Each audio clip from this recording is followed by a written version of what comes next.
जय हिंद दोस्तों, मेरा नाम आदित्य है और मैं आप लोगों के सामने आज पार्ट 2 लेकर आया हूँ प्रकाश का। अगर आप हमारे पुराने वीडियो नहीं देखे जिसमें ऑलरेडी इसके बारे में डिस्कस कर चुका है कि प्रकाश का परावर्तन और अपवर्तन क्या होता है, तो नीचे लिंक दिया जाएगा, वहाँ से मेरा वीडियो देख सकते हैं।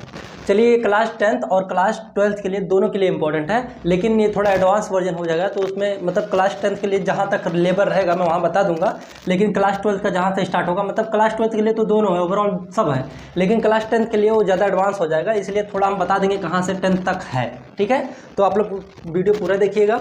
देखिए, प्रकाश का परावर्तन क्या होता है हम लोगों ने दे चुका था। अब आता है सर ये प्रतिबिंब क्या होता है। पहला चीज क्या आता है कि प्रतिबिंब। अच्छा, ये जो प्रकाश बना किस लिए? प्रकाश भैया बना इसीलिए ताकि हम किसी चीज़ को देख सकें। अब देखते हैं तो उसका प्रतिबिंब बनता है, इमेज बनता है। तो वही पूछ रहा है कि प्रतिबिंब क्या होता है। तो चलिए हम देखते हैं प्रतिबिंब क्या होता है। ये प्रतिबिंब क्या होता है? जब हम किसी वस्तु को देखते हैं, या जैसे आप ऐसा कह सकते हैं कि जब हम दर्पण के सामने हम खड़े होते हैं तो जो हमारी आकृति उस दर्पण में बनती है वही वो क्या कहलाती है? इमेज कहलाती है, वो प्रतिबिंब कहलाती है। तो प्रतिबिंब का आप डिफिनेशन वैसे भी दे सकते हैं या कुछ इस तरीके से दे जो फिजिक्स का भाषा है। जैसे जब किसी बिंदु से, मान लीजिए किसी बिंदु से ये कोई वस्तु है और इस बिंदु से प्रकाश किरणें जाती हैं और यहाँ परावर्तन से, क्या परावर्तन के, भाई मैं बताया था जब वस्तु इस पर प्रकाश पड़ेगा, प्रकाश टकराकर आपकी आंखों में पड़ता है तब वस्तु हमें दिखाई देती है। तो जब ये मान लीजिए कोई सर्चलाइट है या प्रकाश स्रोत है, यहाँ से किरणें जा रही हैं और इस बिंदु पर आई और इसे टकरा कर, मतलब यहाँ परावर्तन हो गया, और परावर्तन के पश्चात जिस बिंदु पर मिलती हैं उसे क्या कहते हैं? प्रतिबिंब। ठीक है, अब प्रतिबिंब दो प्रकार के होते हैं, एक वास्तविक प्रतिबिंब, एक आभासी प्रतिबिंब। तो वास्तविक प्रतिबिंब क्या है? जब वस्तु से प्रकाश किरणें जाती हैं और परावर्तन के पश्चात वास्तव में मिलती है तो उसे वास्तविक प्रतिबिंब कहते हैं। और आभास होती है या प्रतीत होती है तो उसे क्या कहते हैं? आभासी प्रतिबिंब कहते हैं, या रियल इमेज या वर्चुअल इमेज। अच्छा सर जी, ये तो समझ गए। प्रतिबिंब बनाने के लिए कम से कम 2 किरणें चाहिए। प्रतिबिंब बनाने के लिए हमेशा 2 किरणों की आवश्यकता होती है। अच्छा सर जी, क्या प्रकाश किरणों में से 2 ही किरण निकलता है? हम कहें 2 पढ़ते हैं। अच्छा बाबू, आपसे मैं कह दूं कि जरा आप, एक समुद्र है, इसका समुद्र का पूरा स्टडी करके, समुद्र नहीं है भैया, कटोरा लग रहा है।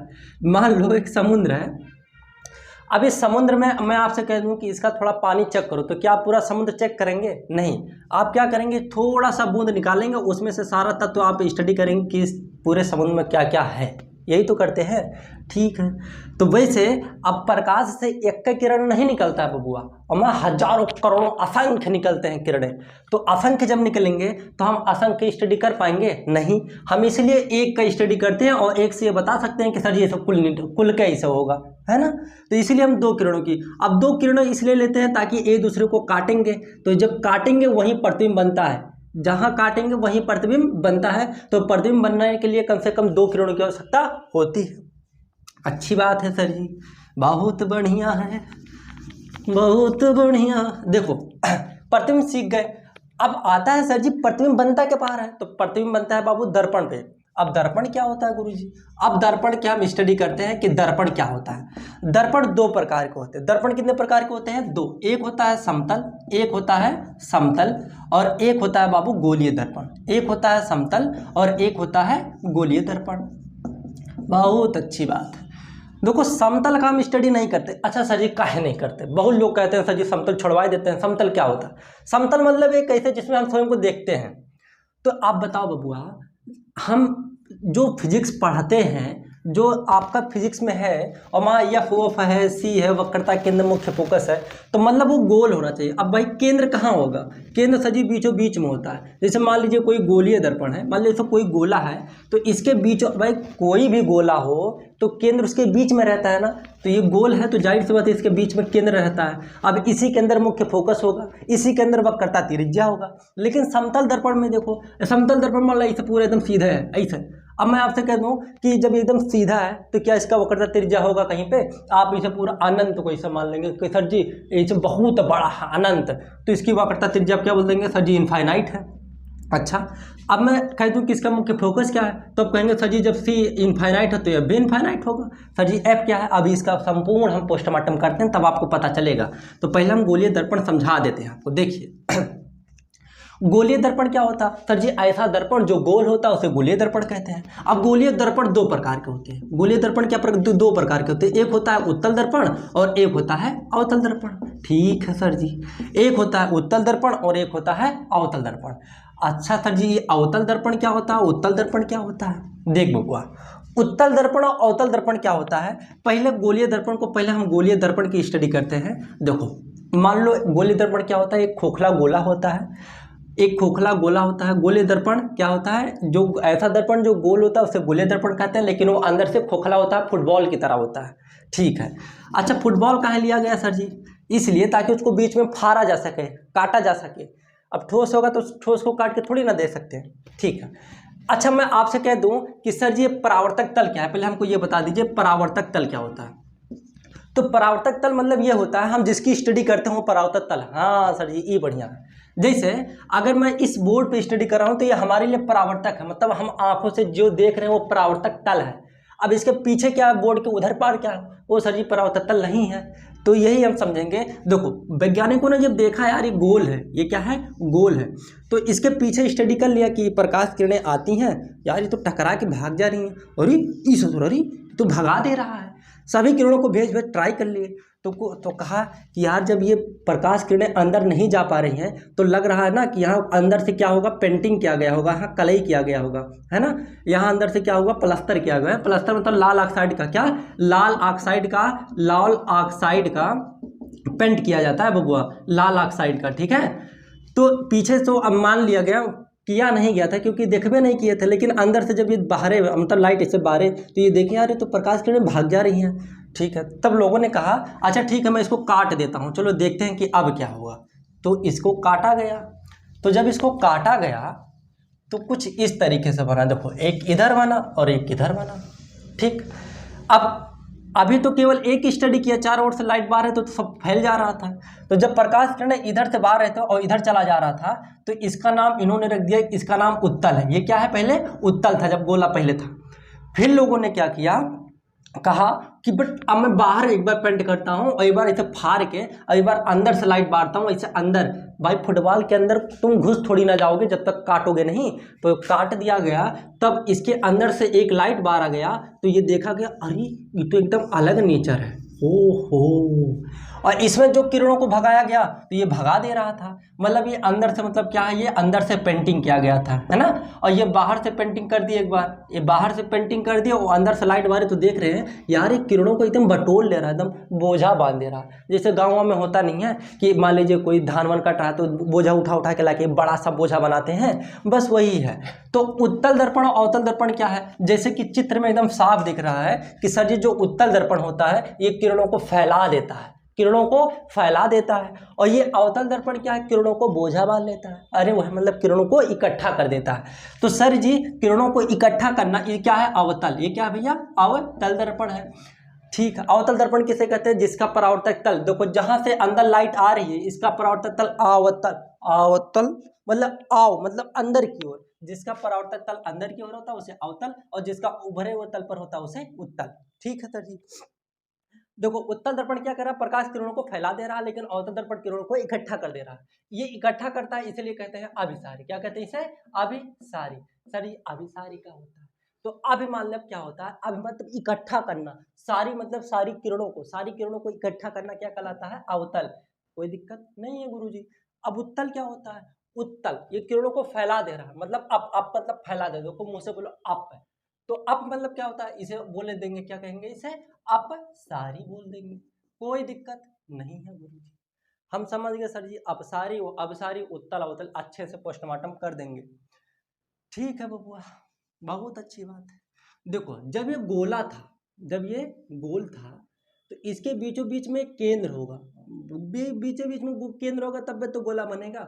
तो इस केंद्र को कहते हैं सेंटर सी। और ये गोलीय दर्पण, अब क्या बोलेंगे, गोलीय दर्पण के केंद्र को क्या बोलेंगे, वक्रता केंद्र, वक्रता केंद्र बोलेंगे।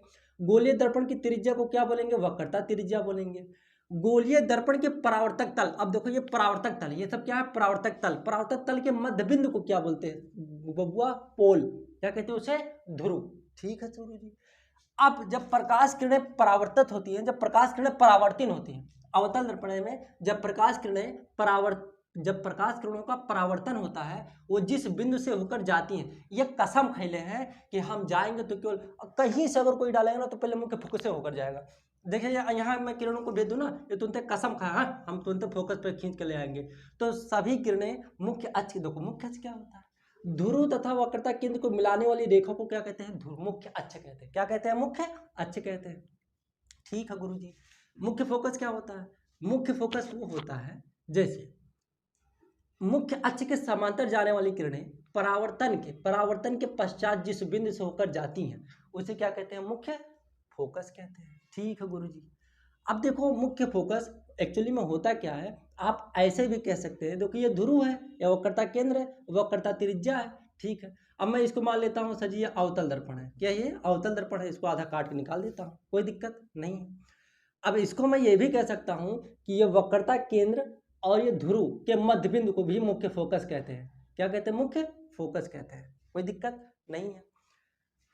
ध्रुव तथा वक्रता केंद्र के मध्य बिंदु को क्या कहते हैं, फोकस। जैसे अगर मैं आपसे कह दूं कि ये पूरी 10 सेंटीमीटर, ये पूरा कितना सेंटीमीटर है, 10, तो इसका मध्य बिंदु क्या होगा, ये 5, ये 5, कोई दिक्कत नहीं, मतलब ये जितना ये होगा उतना ये होगा। ठीक है सर जी, समझ गए। ठीक है, अब देखो मुख्य फोकस दूरी क्या होती है, फोकस दूरी क्या होती है भैया, फोकस दूरी क्या होती है, फोकस दूरी क्या होता है, कैपिटल एफ या स्मॉल एफ, कुछ इसको बड़का एफ मान लो, इसको स्मॉल एफ मान लो, फोकस दूरी को। फोकस दूरी क्या होता है, फोकस दूरी उसे कहते हैं मुख्य फोकस और देखो मुख्य फोकस और धुरी के बीच की दूरी को, मतलब इतनी जो दूरी होती है ना वही कहलाती है फोकस दूरी।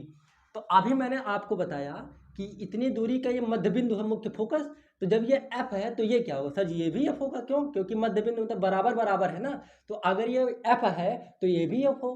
अब कोई पूछ ले फोकस दूरी किसे कहते हैं, तो आप क्या बोलेंगे, ध्रुव तथा मुख्य फोकस के बीच की दूरी को फोकस दूरी कहते हैं। ये भी बोल सकते हैं कि वक्रता केंद्र और मुख्य फोकस के बीच की दूरी को फोकस दूरी कहते हैं, लेकिन ये गलत हो जाएगा। क्यों, क्योंकि अभी आप चिन्ह परिपाटी पढ़ेंगे तो वहां हम आपको बताएंगे कि सभी दूरियां यहां से नापी जाती हैं, तो यहां से नहीं नापा जाता। ठीक है, बहुत अच्छी बात है। तो ये अगर एफ होगा तो ये भी एफ होगा। कोई पूछेगा फोकस दूरी क्या होता है तो कह देना ध्रुव तथा मुख्य फोकस के बीच की दूरी को फोकस दूरी कहते हैं। गोलीय दर्पण की त्रिज्या को वक्रता त्रिज्या कहते हैं। गोलीय दर्पण के परावर्तक तल के मध्यबिंदु को क्या कहते हैं, ध्रुव कहते हैं। बहुत बढ़िया। मुख्य के समांतर जाने वाली प्रकाश किरणों जब परावर्तन होता है तो जिस बिंदु से होकर जाते हैं उसे क्या कहते हैं, मुख्य फोकस कहते हैं। यहाँ तक किसी को कोई दिक्कत नहीं है गुरुजी। अभिसारी क्या होता है, अभिसारी इकट्ठा करना, किरणों को इकट्ठा करना अवतल, फैला देना उत्तल। अभी देखो इसका अच्छे से पोस्टमार्टम करेंगे बबुआ। ठीक है, देखो अब इसका उपयोग देख लेते हैं कि अवतल और उत्तल का ज्यादातर उपयोग क्या होता है। देखो ये उत्तल दर्पण क्या करता है, उत्तल दर्पण किरणों को फैला देता है। जैसे अभी देखो दिख रहा है ना कि मतलब अब मैं आपसे कह दूं कि अगर कोई टार्च है, आप जब एक टार्च इसे जलाते हैं, जब ऐसे आप टार्च इसे जलाते हैं तो देखो मैं बना दे रहा हूँ यार, देखो जब ये प्रकाश किरण से टार्च जलाएंगे तो ये प्रकाश किरण इसे फैल के जाती है, प्रकाश किरण इसे फैल के जाती है। तो बताओ मैं कौन सा दर्पण लगा, सर जी उत्तल कि अवतल, सर जी उत्तल। क्यों, क्योंकि किरणों को फैला दे रहा। अवतल क्या होगा, अच्छा अगर मैं आपसे कह दूं कि आपके कान के खूंटा चेक करना है, खूंटा नहीं होता खूंट होता है, कोई चेक होता है, तो अगर मैं आपको कान में चेक करना चाहूँ और यही ऐसे लाइट अगर जला दूं तो पूरा कान को ढक लेगा, तो हमको अंदर में दिखबे नहीं करेगा। तो डॉक्टर जो प्रयोग करता है वो ऐसा किरणों का मतलब उसमें ऐसा दर्पण लगा होता है कि वो जो प्रकाश किरण जाएंगे ना वैसे सीधे जाएंगे, जब सीधे जाएंगे ना तभी आपके कान में से चला जाएगा और डॉक्टर साहब देख लेंगे कि कनम का है, चूहा तो नहीं है, तो ऐसे देख लेंगे। तो मतलब कि जो डॉक्टर चेक करते हैं वो क्या होता है, अभिसारी मतलब अवतल होता है। क्या होता है वो, अवतल। क्योंकि जो किरणों को इकट्ठा लेकर जाता है, तो पतला कर लेकर जाता है उसे कहते हैं अवतल, और जो किरणों को फैला देता है उसे कहते हैं उत्तल। कोई दिक्कत नहीं। अच्छा, जो सर्च लाइट लगे होते हैं उस पे, स्ट्रेट लाइट पे, देखो जो स्ट्रेट लाइट लगा होता है, ऐसे मान लो स्ट्रेट लाइट लगा है, ठीक है, सड़कों पर जो स्ट्रेट लाइट लगा होता है वो क्या करता है, किरणों को ऐसे फैलाता है, यही तो करता है। पतला कोई लगाएगा, कोई लगाएगा भैया, ताकि लोग क्यों लगाते हैं, ताकि मेरा पूरा उजाला रहे, तो ये पूरा उजाला करता है, तो ये किरणों को फैला दिया, तो किरणों को फैलाना क्या कहलाता है, उत्तल, अभिसारी, अपसारी। कोई दिक्कत यहाँ तक नहीं है। तो डॉक्टर जो कान नाक गले की जांच करने के लिए उपयोग करते हैं वो अवतल दर्पण का उपयोग करते हैं, और ये जो उत्तल दर्पण का उपयोग होता है वो समझ गए क्या होता है। अब इमेज के लिए हम चलो इसको चेक करते हैं। अब इमेज के लिए उसके लिए हम आपको संपूर्ण इसका डिस्कस कराना है कि देखो उत्तल दर्पण का प्रतिबिंब कैसा बनता है।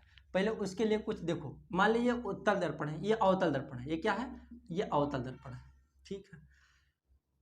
इसमें जो किरणें जाती हैं, हमेशा जो किरणों भेजा जाता है ना, हमेशा इधर ही भेजा जाता है बाईं तरफ से। तो मैं जब किरणों को भेजूंगा तो ये जब किरणें जाएंगे ना, तो सबसे पहले कसम खाएं कि हम जाएंगे तो मुख्य फोकस से होकर जाएंगे। ये भी अगर यहीं भेजे तो मुख्य फोकस से होकर जाएगा, ठीक है। तो ये मुख्य फोकस से होकर जाएगा, मतलब इससे ये पता चला कि हम सर जी किरणों को बाएं ओर भेजें और ये जो दर्पण है, दर्पण की इधर ये बना, तो इसे हम क्या बोलेंगे, इसे बोलेंगे सर जी वास्तविक। इसे क्या बोलेंगे, वास्तविक। अब ये देखेंगे कि अगर मान लीजिए मेरा शकल ऐसे हम खड़े थे, हम ऐसे खड़े थे और यहाँ मेरा सर यहाँ नीचे बन गया, तो ये क्या बोलेंगे, वास्तविक उल्टा।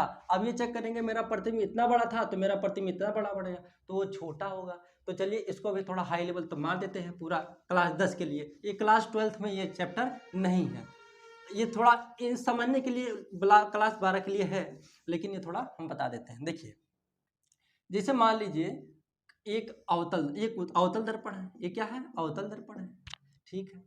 इसके पूरे गोला है, तो गोले में क्या होता है, केंद्र होता है, बीचों बीच में क्या होता है, मुख्य फोकस होता है। प्रतिबिंब बनाने के 3 नियम होते हैं। प्रतिबिंब बनाने के कितने नियम हैं, 3। पहले प्रतिबिंब बनाने के नियम तो देख लें, तब तो प्रतिबिंब बनाएंगे।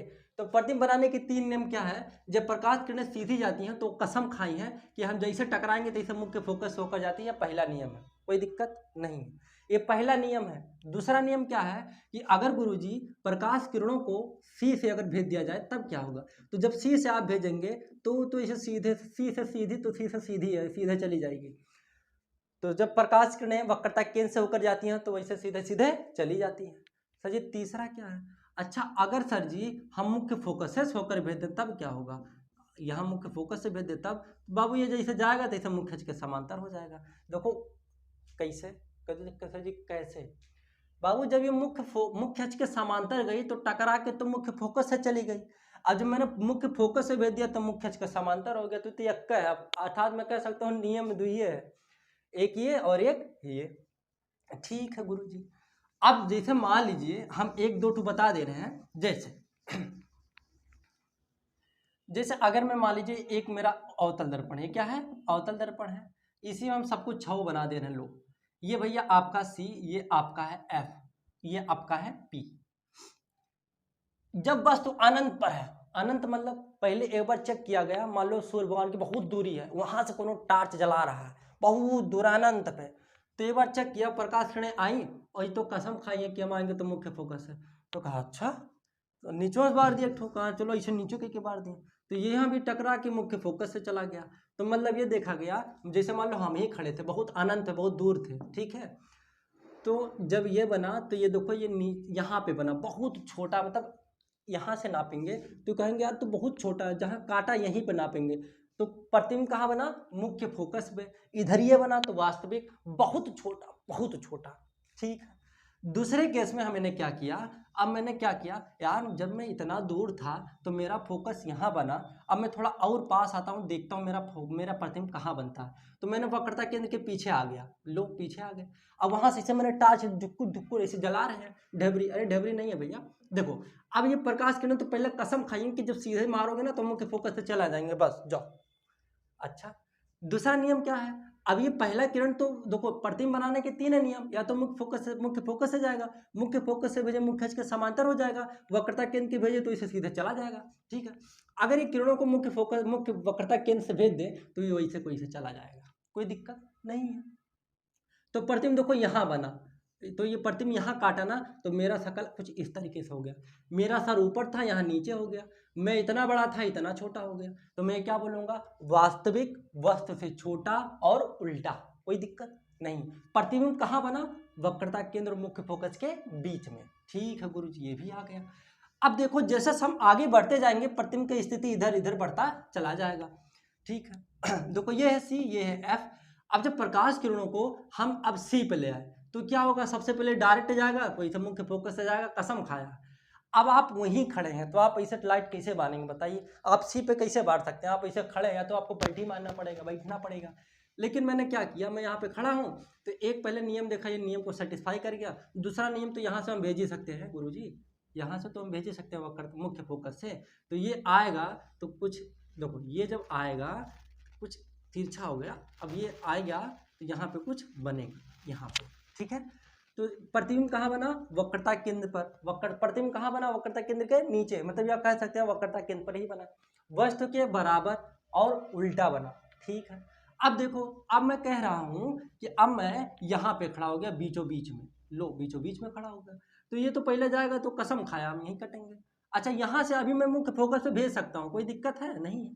देखो प्रतिबिंब कहाँ काटा, तो जी वक्रता केंद्र के पीछे, वक्रता केंद्र के पीछे, वास्तविक उल्टा, उल्टा कैसे, देखो मेरा शकल इसे नीचे हो जाएगा, वास्तविक उल्टा वस्तु से बड़ा, देखो इतना था इतना बड़ा हो गया, कोई दिक्कत नहीं। स्थिति पूछ लेगा तो वक्रता केंद्र के पीछे। अच्छा, चौथा केस क्या हो सकता है सर जी, चौथा केस ये हो सकता है मुख्य फोकस से पा गए सर जी, आप बताइए। तो पहले नंबर तो कसम खाया मुख्य फोकस से होकर जाएंगे, अब यहाँ दिक्कत हो जाएगी, अब इसके पास कोई चारा नहीं रहेगा कि यार अब हम क्या करें, अब हम लाइट कहाँ से बाहर, तो कुछ बुकों में यहाँ से इसे दर्शा दिया है, इसे डैश करके, तो मैं डैश करके नहीं बताऊंगा, मैं आपको एक सिंपल सा चीज़ बताता हूँ। देखो, अब जब मैंने कहा कि जब मैं मुख्य फोकस पे चला गया तो वहाँ 3 नियम होना चाहिए, 3 नियम से आप प्रतिबिंब को भेज सकते हैं, किरण को भेज सकते हैं। तो जब आप मुख्य फोकस पे आ गए तो ऐसा करिए, आप यहीं पलटी मार लीजिए, बैठिए कुछ चुप से, आप एक बार ऐसे ऊपर मार दीजिए, एक बार नीचे मार दीजिए, कोई दिक्कत नहीं है। अब जब ये जाएगा तो मुख्य फोकस से गया तो मुख्य अक्ष के समांतर, ये भी मुख्य अक्ष के समांतर, तो बताओ ये प्रतिबिंब कहाँ मिलेंगे, अनंत पे मिलेंगे, ये कहाँ मिलेंगे, अनंत पे। और जब मैं बताओ मैं कितना छोटा हूँ, बहुत छोटा है, बैठ गए हैं, अब प्रतिबिंब कितना बड़ा बनेगा सर जी, अनंत पे जाके मिलेगा, तो जाहिर सी बात बहुत बड़ा, वास्तविक उल्टा वस्तु से बहुत बड़ा, ठीक है सर जी, बहुत अच्छी बात। अब मैं कह दिया कि अगर मैं इसको बीच में रख दूं तब यही एक कैसा है, ये केस ऐसा है ना, बहुत इंपॉर्टेंट है ये दोनों केस। जैसे प्रतिबिंब यहाँ टकराएगा तो पहले मुख्य फोकस होकर जाएगा, कसम खाया है, ठीक है। अब क्या करेंगे, अब मैंने क्या किया, इसको इसे डैश डैश कर दिया, यही एक केस है भैया। अब यहाँ सी है, अब ऐसे ऐसे ऐसे ऐसे ऐसे ऐसे कुछ कुछ कुछ कुछ कुछ ऐसे कर दिया, अब ये जाके भी अनंत पे मिलेंगे, तो इसको आगे बढ़ा दिया गया, तो ये आगे काट दे रही है, तो मतलब मैं यहाँ पे हूँ और मेरा प्रतिबिंब आगे बना, देखो ये मैं ऐसे ऐसे खड़ा था और मेरा प्रतिबिंब ऐसे ऐसे बन गया, मतलब सीधा बना, क्या बना, सीधा बना, देखो ध्यान से, सीधा बना, वस्तु से बड़ा बना, ठीक है। तो कभी कभी क्वेश्चन ये पूछ लेता है कि समतल दर्पण और अवतल दर्पण, ये बताइए कि सर जी अवतल दर्पण का प्रयोग हम दाढ़ी बनाते समय कहाँ करते हैं, तो बाबू अवतल दर्पण का प्रयोग आप दाढ़ी बनाते समय कर सकते हैं, कब, ध्यान से सुनो, जब आप कहाँ पे हो, आपका जो शीशा हो, मिरर हो, अवतल दर्पण, वो आप कहाँ, मतलब वस्तु कहाँ रखेंगे, आप कहाँ पे होंगे सर जी, मुख्य फोकस और ध्रुव के बीच में होंगे, तब आपका शकल सही बनाएगा, सीधा बनाएगा, कोई दिक्कत नहीं है ना, नहीं है।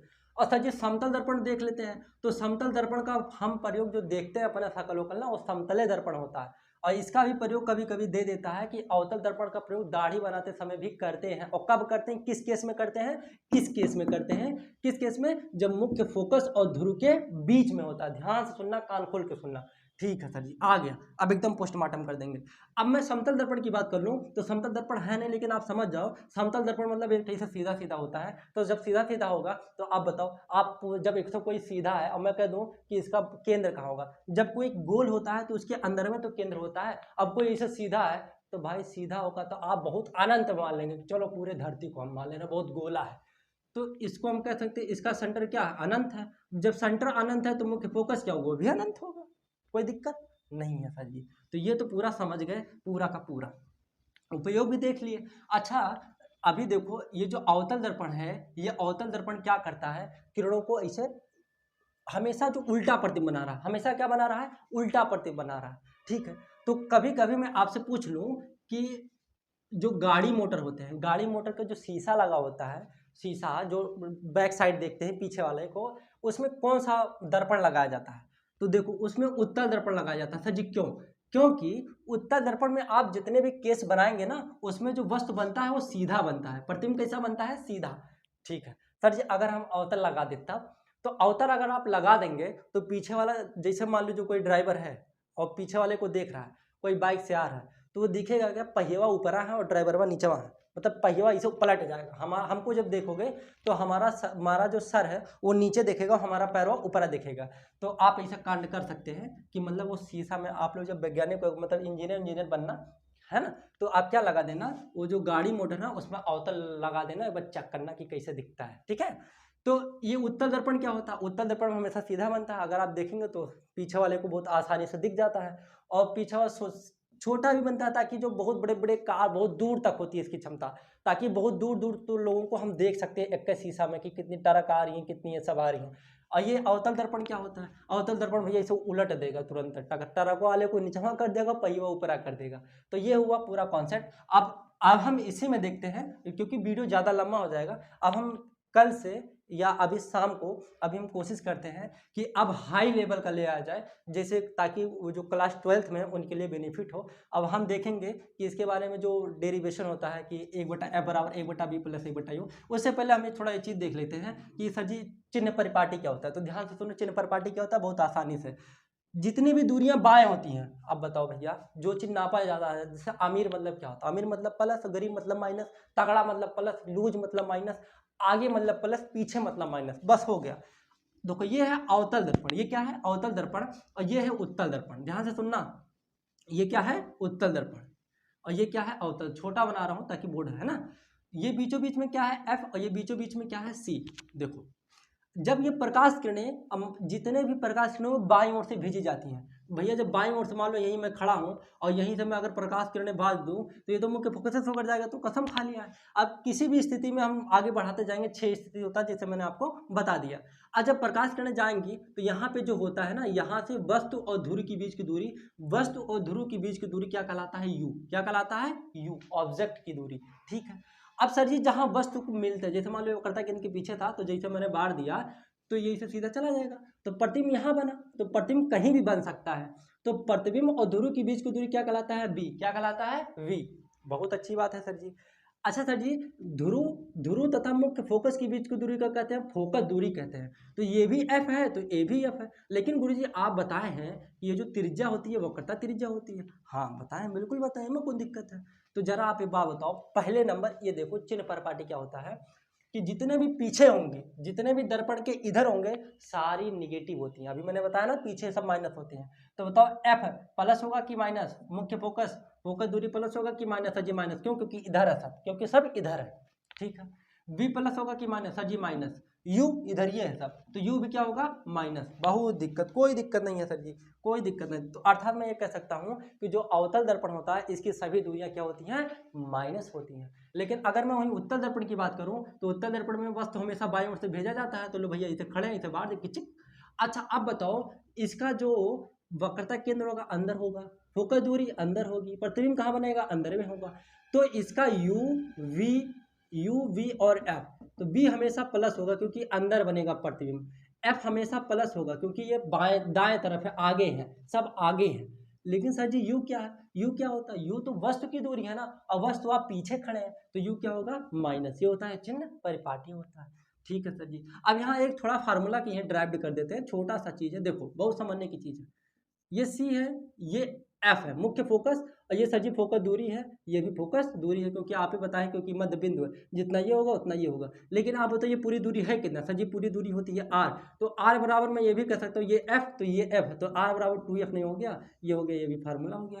तो ये वक्रता त्रिज्या और फोकस दूरी के बीच में संबंध है। तो कभी कभी पूछ लेगा एफ बराबर क्या होगा, तो 2 को उठा के फेंकोगे तो कहाँ गिरेगा, नीचे गिरेगा। तो ये हो गया एफ बराबर r/2। अब हम एक नया वीडियो ज़्यादा बड़ा हो जाएगा, इसलिए अब देखेंगे कल से या शाम को ही वीडियो लाएंगे जिसमें हम डेरिवेशन लगाएंगे कि a/f बराबर a/b प्लस a/u कैसे आता है। तो हमारे साथ बने रहिए, मिलते हैं अगले क्लास में। जय हिंद, जय भारत।